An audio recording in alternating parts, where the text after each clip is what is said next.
Welcome, Swagatam. Thanks for joining me for an asana a day. Today our asana is Utkatāsana. Utkatāsana you might know as the chair pose because of the way the shape looks, like we're sitting in a chair, an invisible chair.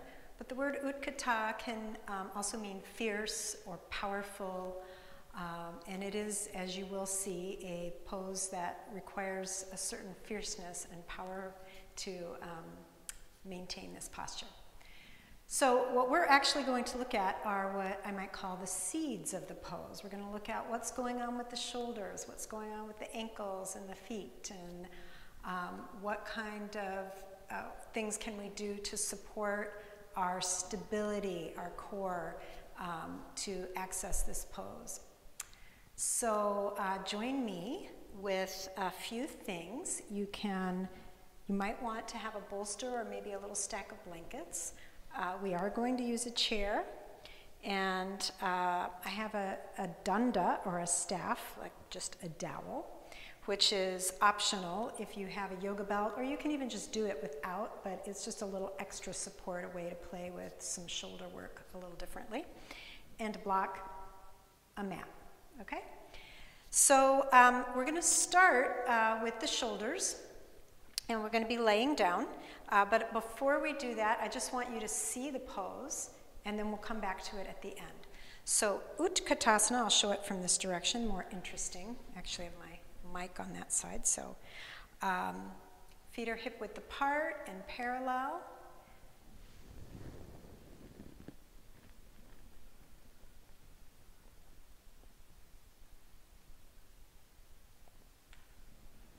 So this is Utkatāsana. So let's head to the floor and check out what we can do with the shoulders. What I'm going to use here is you may want a blanket for your head and neck, and just come down with laying on the floor with your knees bent. And you could have your dowel and your block nearby if you'd like.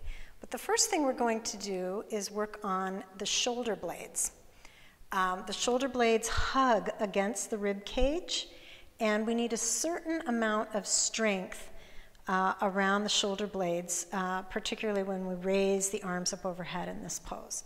So one of the ways to play with that is lying on your back, and take your arms slightly away from your sides, so you want a little bit of space here. And bend the elbows so that the hands are pointing up at the ceiling, palms are facing each other. And just notice what your upper back feels like on the floor. This is a neutral spine, so I'm not trying to press my lower back into the floor, and I don't want an exaggerated arch. I just want the neutral spine and feeling how the upper back meets the floor. Then I'm going to push my elbows into the floor, like I'm trying to push the floor away. And what you should feel as you do this with me is that your shoulder blades are pressing up into your rib cage. So some of the things that we want to be aware of is when we do that, I'm isolating that. So I'm not trying to grip through my abdomen as I do this. That is sometimes what happens. And sometimes people will arch the back, so be careful that you don't do that. Keep the lower back ribs resting against the floor.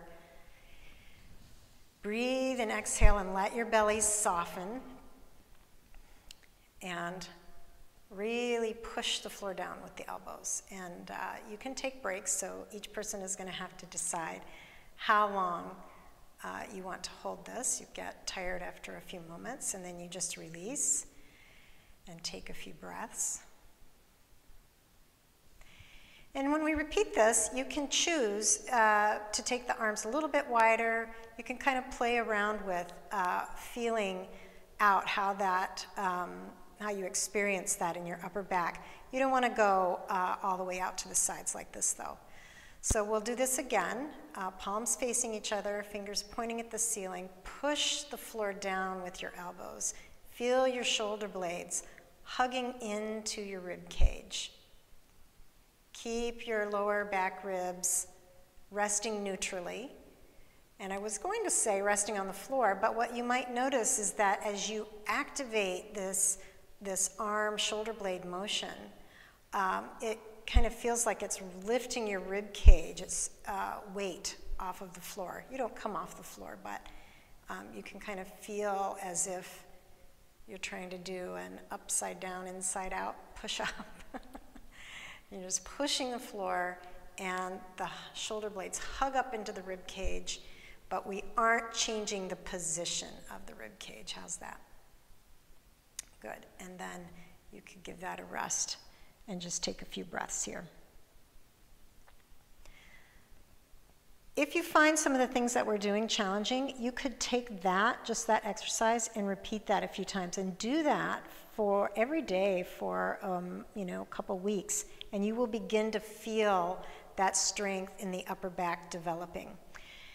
And as an aside, this is a great pose to do if you have an excessive thoracic curve, like your upper back, you kind of slouch or collapse forward, and you have forward head position, like we get from working on computers or looking at phones for too long of a time. So this pose, pressing the elbows down, feeling the shoulder blades hugging up into your rib cage, begins to develop the muscles that support the normal thoracic curve and therefore your head over your spine. Okay, so the next one I'm going to do is I'm going to take my dowel.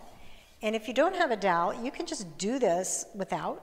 You could also do it with the yoga belt, but the yoga belt obviously is floppy, so you have to stretch the yoga belt apart, which is good because that's using some muscles that I'm not having to use to hold onto this dowel, like if I was stretching that belt apart. But each one has benefits.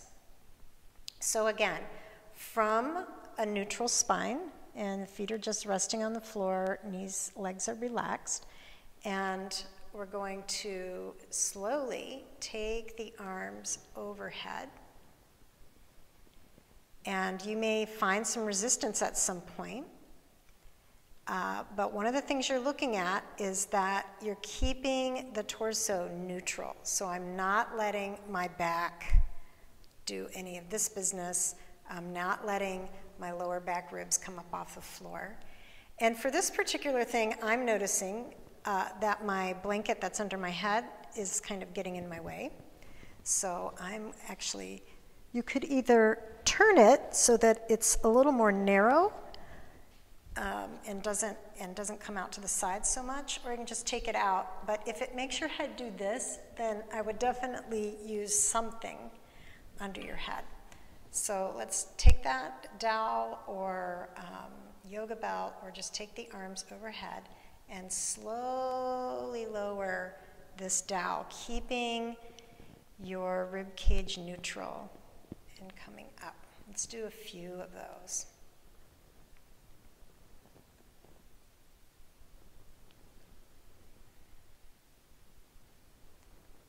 So you feel a certain amount of stabilizing has to go on in your torso to do this. And if you're finding some pain in your shoulders or a lot of resistance, you can go wider on the dowel. Take the hands wider. But I would keep them at least shoulder width apart, no closer. They don't have to come closer. Good. Again, this is a thing that you could take separately and practice individually if you feel like you need a little more work on that. So you can transition this, or as an alternative, you can use a block. So taking the block on the wide side and pressing my palms into the block. So this is going to mean as if I had the belt or the dowel or nothing, I could take my hands wider. The block is if your shoulders are accepting, allowing your arms to stay shoulder width apart, and this might be even a little more narrow than shoulder width. So I'm pressing my hands into the block as I take the block overhead. Just repeating that a few times. If this does not work for your shoulders, this is too narrow between the hands, you go back to using a belt or a dowel. Good, so just do a few of those, and then you can bring the arms down for a moment. Let's just take the arms out to the sides and rest for a little bit. Notice how this feels in the shoulders, in the upper back.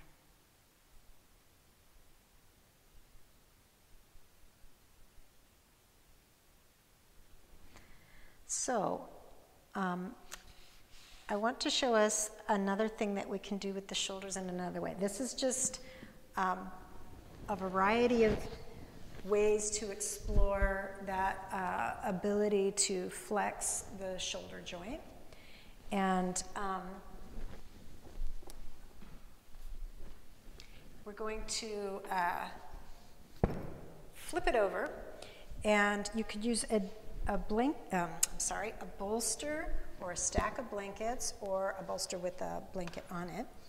And if you can, sit in child pose, sit on your heels. This can work for you. Otherwise, this may not, if this doesn't feel good to your knees or your legs, this may not be so great for you, but if this one works for you.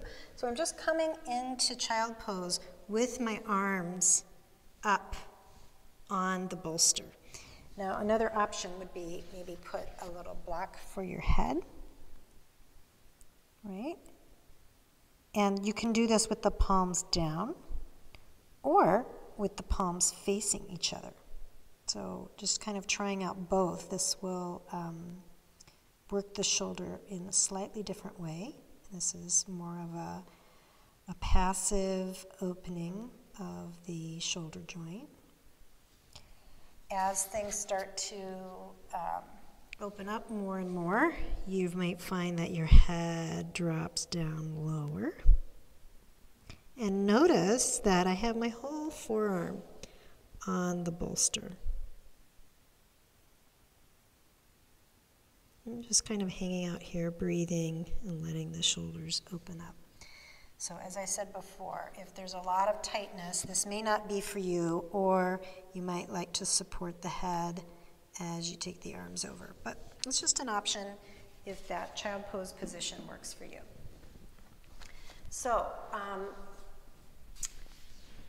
we're going to take my blanket again, because I am going to go right back on my back. And instead of putting it this way, where I was finding my shoulders were hitting it, I'm going to put it this way so it can support the head and neck, but not be in your way. So here is a thought. Whoops. I'm going to put the bolster up here. You could do this with a stack of blankets, bolster. It's just another way, like I showed in child pose, with supporting the arms. Going back to this position with the block between the hands, you can do this in a different relationship to gravity. So you could hold on to that block. So I'm kind of pressing, not excessively, but I'm pushing into the block a little bit as I let it rest on a bolster or a stack of blankets. Right? So I like this movement because it juices up the joint, it gets our connective tissue hydrated, it warms up the muscles, right? So movement is always a good way to move into a stretch. And then maybe you can like hang out here and just let it open up for a little bit. So you could always adjust the height under your hands. Good. So now while we're on our back, we're going to do one more thing, and this is going to look at stabilizing muscles. So what I want to say to start this is, as you just rest on your back, notice how this feels. Notice where you're meeting the floor, right? Notice where your hips are meeting the floor. Notice what part of your back might kind of curve away from the floor. There, you don't feel as much contact. And your rib cage. So again, if you have an excessive curve in your thoracic spine, the upper spine, and you tend to slouch, you have a forward head position, having a blanket under your head is essential here to help keep the alignment. You may also notice that your rib cage doesn't sit neutrally on the floor. So a good reference point is the lower back ribs are resting on the floor, and the mid-sacrum. And so then this space in between here has this natural lumbar curve. And then we want to maintain that. So as I'm doing this work that is about strengthening all the muscles that light up when we need to stabilize ourselves, the lower back ribs will stay on the floor. The mid, maybe a little bit higher up on the sacrum, will stay on the floor without any lurching or jumping of the pelvis. It's not going to rock back and forth. So I'm going to place a block in between my knees, and I'm going to squeeze the block. And it could be like that, it could be like this. And I'm just going to squeeze into it, activating my adductors, and that feeds up into the pelvis and those, the pelvic floor muscles, the muscles that sit like a bowl inside of your pelvis. So those begin to wake up, which also begin to wake up the transverse abdominis, which is this wide wrapping muscle all the way around from the back body to the front body. One of the most important stabilizer muscles. So I squeeze into the block, I lift up through the pelvic muscles, and I'm thinking about my two hip bones and my two lower ribs kind of looking at each other, or like buckling in like a seatbelt to each other, so that I can lift my feet off the floor without my pelvis tipping forward and my rib cage staying neutral. And then slowly put it back down, and all of this should stay fairly neutral. So just, you could take the block out and take a breath if you did that with me.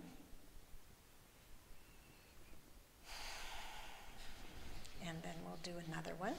So pressing into the block, lifting up through your pelvic muscles, engaging and kind of hugging in to the front of the spine with your abdominal muscles.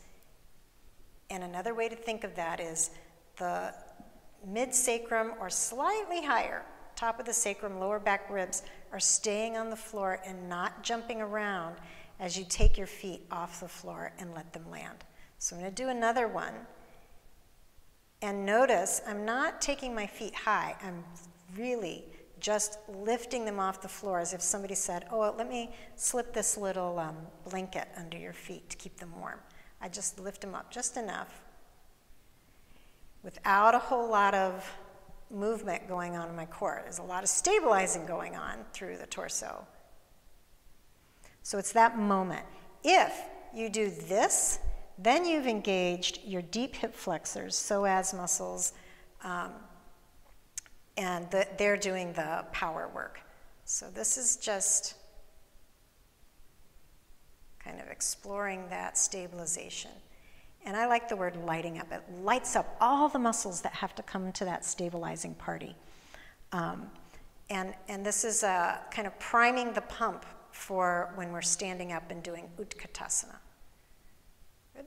And so you could do, 5, 10 of those. Take a break and sway your knees. Take some nice deep breaths.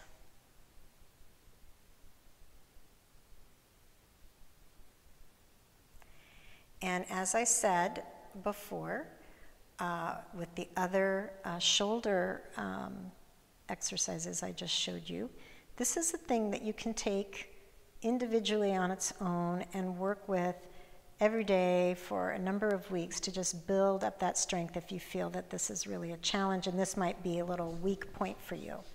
All right, so let's just do a couple more. Squeeze the block, lift up through the pelvic floor, feel the abdominal area kind of hug in.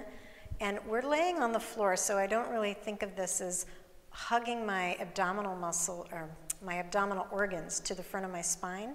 I do think about that when I'm standing, that giving my lumbar spine support for my abdominal organs. Here I kind of have this image that my two hip bones are like a seat belt, and they're clipping together, and my lower ribs are clipping together, and then I'm lifting the feet up off the floor.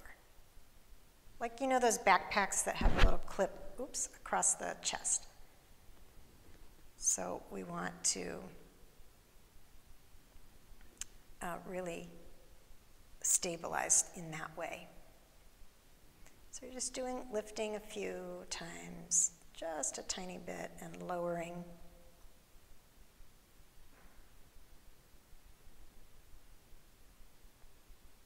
Okay, and then let's take that block out.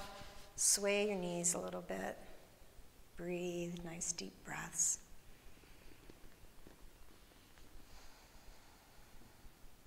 Okay, so now I'm very tempted to just do this other thing, which takes that exercise, that stabilizing exercise, and makes it a little playful and adds in the shoulders.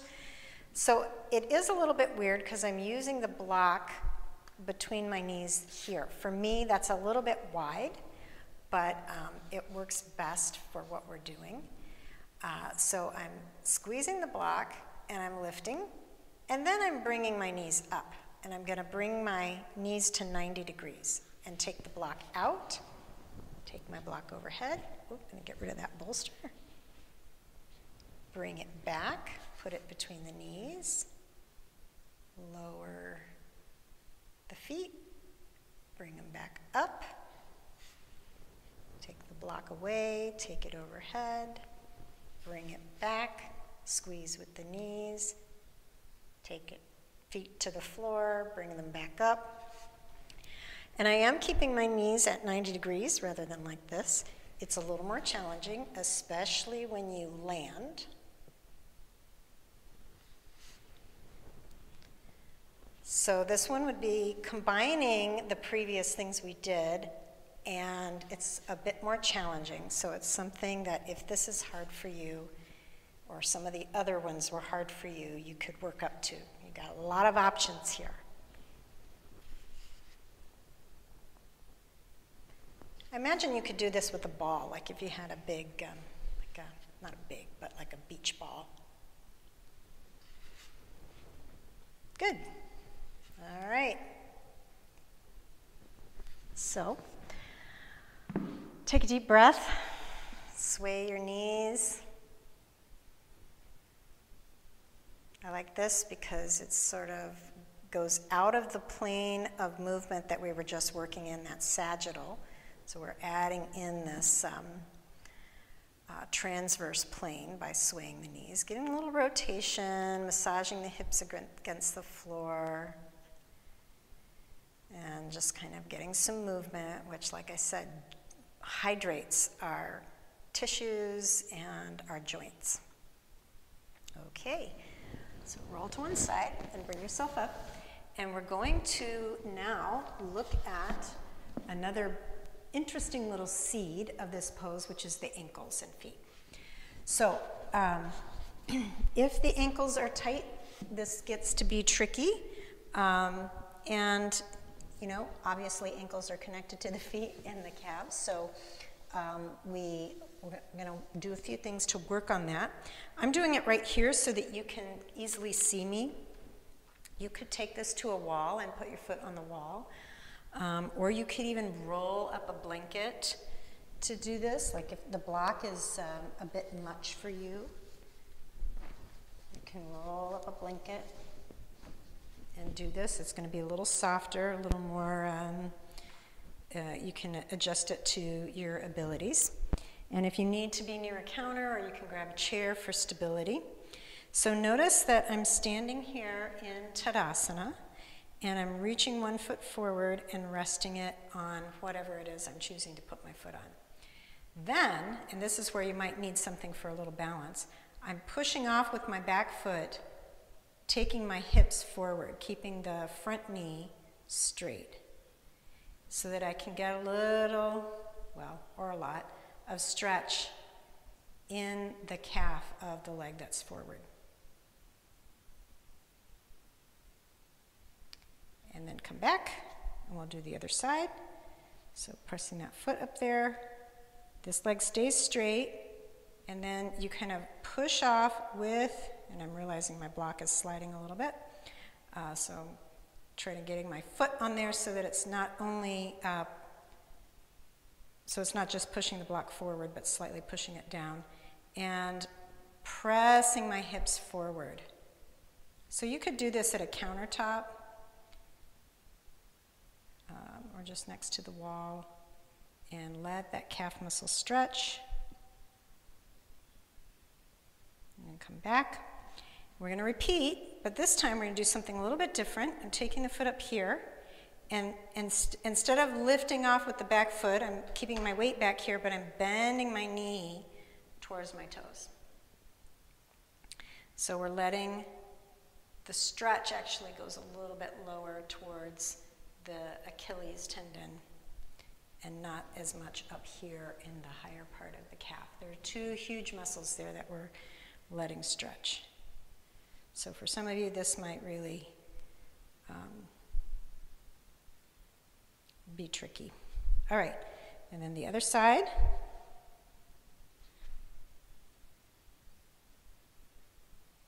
So in this one, I'm bending the knee. In the first one, I was taking a straight leg with taking my hips forward. And while you're looking down, you can just check, this is going to be an important part of this pose, that your knee is staying in its track. And by its track, I mean between the ankle and the hip. So watch out that your knee doesn't come out of that track and go, inward, less likely to go outward, but a lot of people, the knee goes inward. So keep it in the track between the ankle and the hip, and then we'll come out of that.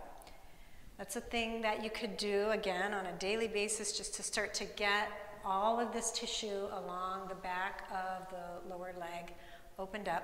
The next one I'm going to show you may not work for everybody because, again, this requires your knees and your feet being willing to let you do this, but you can start with this one and work your way towards the one I'm going to show you. I might have to show you from a couple different sides. So I'm sitting on this foot, so for many people this is like a killer for the toes. I suppose you don't want to do this because it takes the weight too far back. So what I want to be is over this leg, right? And I'm really bringing my knee ahead of my toes. And I'm leaning, right? So this, you can see this is like the standing exercise we just did, this angle here. But I'm leaning out over those toes, really getting into this Achilles area. But the thing that I want to do here, and I am going to give you an option if this doesn't work for you, the thing I want to do here is work with the strength of the toes and the muscles that run past the ankle and up into the foot. And the way we're doing that is I'm going to use my toes to grab the floor. So that while I'm in this deeply flexed position here in my ankle, my toes are trying to grab the floor. And then I'm going to lift my toes up. Now your toes may not move at all. They may not come up off the floor at all, especially with this angle of the foot to the shin. But just doing the action, whether the toes actually move or not, is going, obviously you're going to feel that, right, in your leg. You can feel all those muscles working. Let's alternate. Grab the floor. Grab, grab, grab. Lift the toes. Grab the floor. Lift the toes. Okay? So we'll do the other side. I'll just do this one facing this way. So you have a different angle. So I'm leaning out here. And for those of you, if this is not working for you, you can't get down on the floor like this, you can certainly come to the wall and do this and grab the floor with your toes and lift. The key thing is that this knee has to be moving forward. So, so just take a moment and just kind of lean out over that leg. Right, so I'm taking some weight forward to really deepen that area of the front of the ankle and let my calf muscles stretch and the Achilles tendon stretch. And then I'm going to use these toes to grab the floor, like you're trying to grab a fistful of your sticky mat, and then try to lift your toes. Grabbing and lifting. And if you don't see a lot of movement happening in your toes, that's okay. It's the action, the doing it, that is effective. And this is strengthening your ankle. Doing this, you're strengthening those muscles that run. The muscles that move your toes run up into your lower leg. I'm sure you're feeling them as you're trying to do this. And that strengthens your ankle. Good. And if you're doing this with me, this really stretches your toes, obviously. Stretches the sole of the foot, so this is another thing. And we got to do that by doing one side at a time. We got to stretch the toes on each foot. Okay, so now we're ready for Utkatāsana. And I'm going to use the chair for this. As I said before, it's often called the chair pose in English.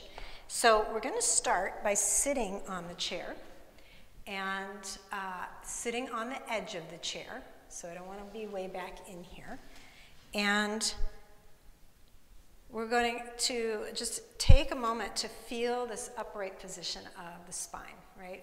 I'm on my sitting bones. I'm not sitting in my chair like I'm really dying and ready to just like go to sleep. I'm done with the day. I'm standing in Tadasana on my sitting bones, upright. So neutral spine, all the postural muscles are engaged in their natural tone. And then I'm going to bring my feet back. So this is where we already start to see like, oh, this isn't going to work for me for many people, because just like I did on the floor, if your ankles won't go this far back, then the alternative I'm going to give you is you don't get a get out of the pose free card. You are going to work on taking 1 foot back and 1 foot forward. And you're going to push off with the foot that's further back as you take your upper body forward. Right? So I'm transitioning my weight from my sitting bones into my feet. And then this foot is going to push off, the back foot, sending my weight into this heel so I can push down and come up. All right? So that might be really regressing this whole thing into some movements that we can do to really strengthen our legs and begin to work with the flexibility of the ankles and feet. So let's switch sides. 1 foot is back, 1 is forward. You're taking your Tadasana forward. So right now my Tadasana is standing on my sitting bones, and now I'm taking it so the weight is in my feet, in my heel of my front foot and the ball of the back foot, so I can lift and lower myself out of this chair with strength and control. All right, so that's what you work on if your feet will not come, both feet won't come back underneath here. So standing in Tadasana on your sitting bones, you're going to lean your Tadasana forward. So you start rolling forward on your sitting bones, and your weight goes into your heels. You can reach your arms out. We're going to push the floor with our heels and just lift our weight off the chair. Now come back and take a rest. So that just gives us the idea about transitioning our weight from our sitting bones into our heels. We're going from Tadasana on our sitting bones to Utkatāsana in our heels. We haven't stood upright yet for Tadasana.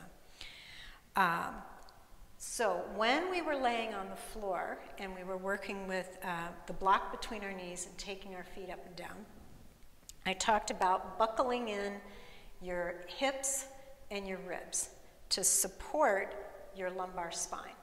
So that's all of those stabilizing muscles waking up. When we're standing upright, that lumbar spine really does need a lot of support from us. So we're buckling up those buckles to hug our abdominal organs against the front of the spine. And then our lumbar spine is very safe.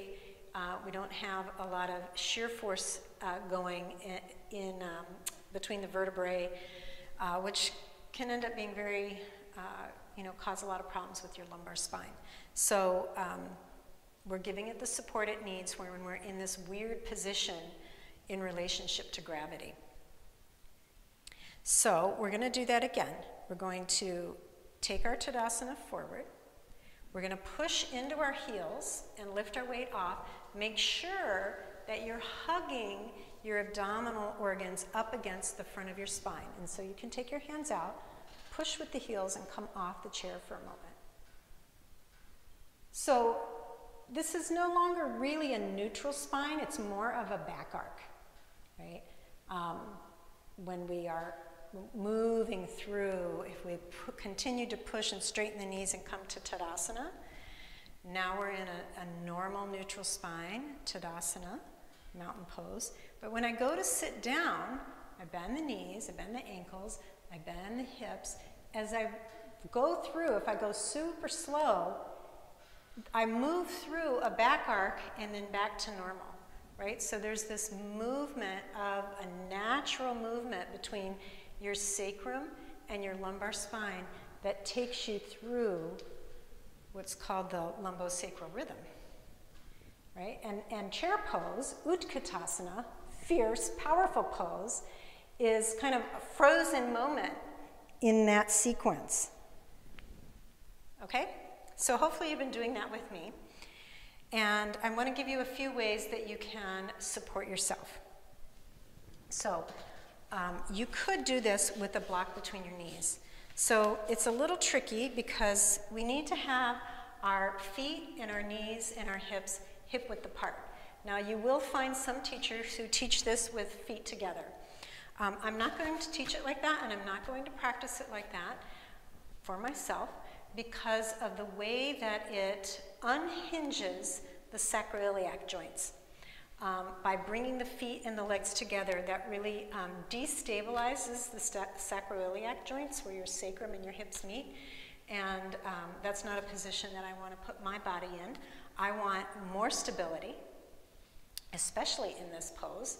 And the way to get stability is to have your joints very congruent and strong and in their most congruent state, right? So that happens when your feet are hip-width apart. Putting this block here, it actually makes me take my feet a little wider than hip-width. I'm okay with that. And you might be able to find an object that works better for you. Like this is a little too narrow, this is just a little too wide. Maybe this, that's good. So play around. I'm gonna bring my feet back towards me, squeeze into the block, draw up through my pelvic floor, take my Tadasana forward, push with my heels, hugging my abdominal organs against my lumbar spine. And if your arms and shoulders and back are okay with it, you can take the arms overhead. And then you can come back, take your block out, take a little break. Another way to do that, you just keep repeating this. I'm just gonna play with all the different possible ways one might do this. I'm trying to think how I had that I liked it. This works. So the feet have to come back. They can't obviously be here.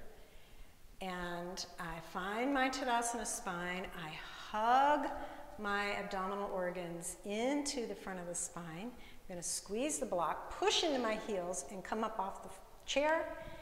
And maybe you can take your dowel or your arms overhead or your yoga belt. And then you don't have to, you can keep them here. And then you lower yourself back into the chair and take a little break. Just take a breath. Let that breathing, that nice deep breathing, massage your spine and all the muscles and connective tissues that wrap around the torso and the spine, supporting the spine. If you do this without the block between your knees, you want to make sure when you come out of this pose that you are not letting the knees drop inward. We want to keep our knees in the track between the ankle and the hip.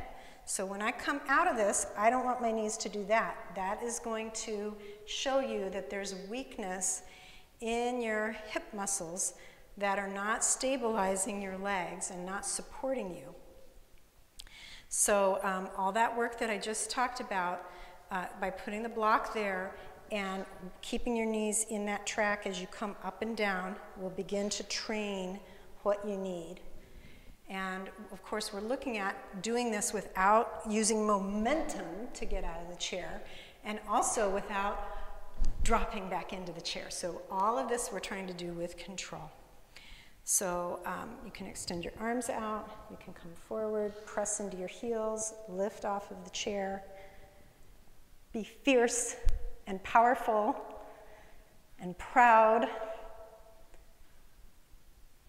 and then lower yourself back down. So we can do this pose without the chair. Although how awesome, you know, like how many times during the day are you getting into and out of a chair? Give yourself a little mini yoga break by trying Utkatāsana. So let's take the arms overhead, standing in a proud and strong and stable Tadasana. And then we're going to imagine that we're sitting back down into that chair. So however low works for you. It doesn't have to be very low, it could be kind of high. Weight is in your heels. Those shoulder blades are hugging your upper back. And then you push through your heels and come up. Deep breath and exhale the arms down. And there you have a nice little Utkatāsana with lots of bija, seeds, to work on. Let's finish this up with an Uttanasana. You're going to stand in Tadasana and come forward and rest your head on a block. And I'm using a chair to demonstrate. Make sure that your hips are directly over your ankles and not back behind or forward. And of course you can, if your flexibility allows, you can take this lower. Let your head rest on the chair. I like to have my hands on something. Take a deep breath, exhale, and let yourself lengthen through the back line of the body, particularly your lower back.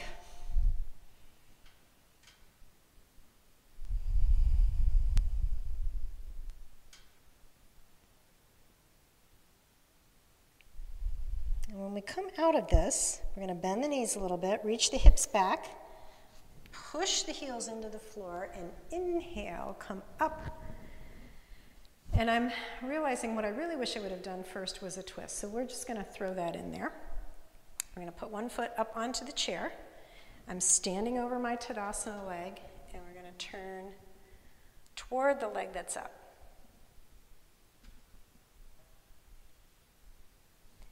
Inhale back to the front, bringing that foot down, transitioning your weight to the other foot, bringing your foot up to the chair, exhale into the twist.